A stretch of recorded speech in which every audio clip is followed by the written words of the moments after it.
Hello, I'm Senator Bob Huff. Thank you for joining me for my capital comment for the week of January 3rd, 2011.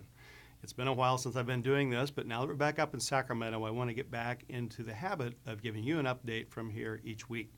So it's a new year and actually a new administration. Governor Arnold Schwarzenegger is out, Governor Jerry Brown in again. Now, many of us have wondered which Governor Brown will actually be sworn in.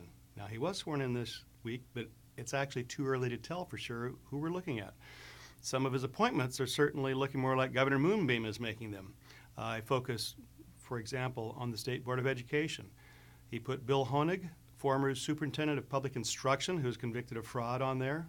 And also he has a CTA union lobbyist that he's put on there. That's like the fox guarding the henhouse. Governor Brown says he plans to cut state spending and streamline government. Well, that sounds like a Republican mantra. That sounds like reform.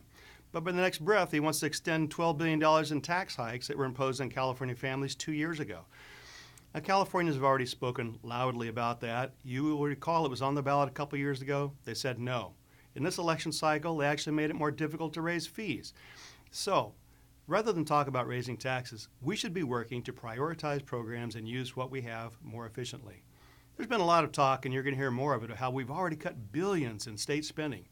You know, the reality is our high point was $103 billion in general fund spending. It's only shrunk 4%, and it's been pretty much flat for the last 3 years at about $99 billion. So to balance the budget, Senate Republicans believe and will insist upon that we should have real, honest, and permanent spending reductions. We need to enact real budget reforms throughout the budget, not just in one or two programs. That's what we'll be working for, and I will stay tuned with you in the future. Fasten your seatbelt. Thank you for joining me. This is Senator Bob Huff.